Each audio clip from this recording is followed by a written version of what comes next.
ginagawa mo? Kahapon at may YouTube title po, 6 years old na lola, may jowa na 30 years old na saksakan daw ang pagkaseloso. So nasa studio po natin si Edita Vinco. Mukhang blooming kayo ngayon, madam ah. Always naman sir eh. Wow! Ngayon ang gusto ko marinig. Always. Blooming. Papasukin si Mr. Janalan C.I. Oh, bata pa nga talaga ito si Sir. Good afternoon po. Sir, si Ma'am. Ma'am, si Sir. Ilang taon na ho kayo, Sir, na magkarelasyon ni Madam? Bali po nagkakilala po kami 2018 po. Pwede bang pakikwento sa amin paano kayo nagkakilala? Bali po nung time na yun, pumunta po ako sa agency dahil nag-out po ako doon sa company na pinasukan ko. Ngayon po, nung time na yun umuwi din pala siya sa agency, dahil siyempre nagka-close na kami ron, marami kasi kami ron eh. Karwas po kasi ang pinasok ko noon kasi gusto ko po talaga na makapasok agad ng trabaho. Oh. Hindi naman ako ganun sir. Wala naman sa siguro naman sa pananalita ko. Hindi malayo doon sa sinasabi. Pero totoo ba sinasabi niya, pagdating na doon eh, Ganun sir. Hindi ba naman agad siya? Kung ako talaga ang mag-umpisa Sige since po. the beginning. hindi, wag na po. Ano to pagdating doon Hindi ang totoo talaga, sir. Nagkaroon talaga kami ng mutual feelings. Sana all. Breadwinner siya.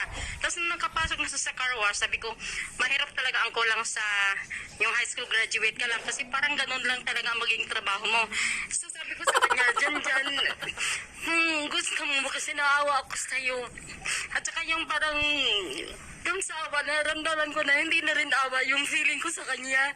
napabahal ka Sabi na ko, sa kanya. pag-aralin kita ng driving. Gusto mo ba? Kasi Gagawin mo siya scholar. Opo, sabi ko, kasi para naman medyo umangat ang label mo na hindi lang car wash ang alam mo. Gusto ko yung merong skill. Pero tinamaan ka rin ng kupido noon nung makita mo siya. Hindi sir, yung ina nag-text-text. Hindi, pero nung una mo siya makita, nalabat percent po kayo. Hindi sir, kasi 20 years nga akong biyuda, wala akong naging lalaki nung mulang ng biyuda ako. Tapos nung nakita ko nga siya, parang nagkaroon. Ano ba yun? Sabi naman niya, hindi ko alam eh. Sabi ko, gumagamit ka pala ng robot sa ibang babae. Sabi niya, hindi ako na gumagamit. Freestyle lang akong gagamit ngayon. Sabi ko, baka masakit yun. Kasi iniisip ko naman, sabi niya, hindi. So after 22 years, mahirap ba yung pagpasok? Parang virgin pa rin. Parang virgin. Oh, mahati. Kaya sabi ko, ay, ganun pala yun.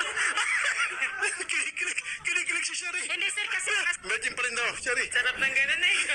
hindi, totoo naman, honest, sa 23 years, pag ka pala ulit sa lalaki, ma-feel mo pa rin yung hapdi. Parang like a virgin pala. Like a virgin. Pag wala- Yan ha, mga kababayan, after 22 years, kung gusto niyo mapil na parang virgin kayo, magantay kayo ng 22 years. After that, pag kayo'y nakipag sa inyong partner o kung kanino man, virgin ang pil nyo. At saka sir, seaman kasi ang asawa ko. Ang asawa ko kasi, siyempre may another woman siya.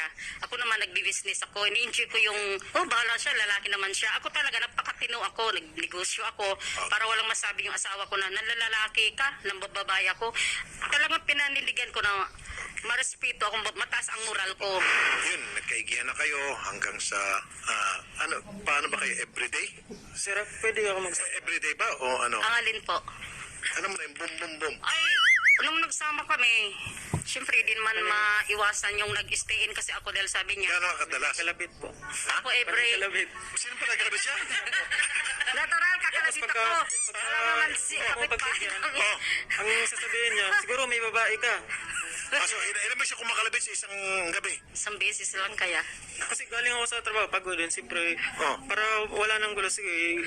Pero nung time na yun kasi sir, gusto niya na siguro na gamitin siya. Sumigaw siya na maghanap ka ng bata at kaya po nadala po ako ng kuan. Sabi ko, uwi na lang ako ng Cavite kasi hindi po maganda ang ng ganitong kuan. Okay, sir, sino ba masipag sa inyong dalawa pagdating sa kalabitan? Ay, hindi po ako kasi pagod po. Siyempre ako po, nagtatrabaho po ako. Pero sino masipag sa boom boom?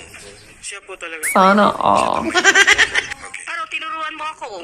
Ang tinuruan, ikaw nga ang mahilig. Hindi naman ako talaga kasi ang asawa ko once a year lang, minsan doon pa sa Cavite umuwi. So, wala nga ako alam, sabi mo nga ganito ganon. Siyempre sa masunod naman ako. Okay, kaya po napunta rito si ma'am, sir.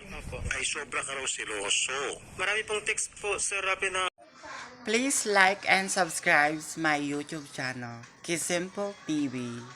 Okay, bye guys. Ingat.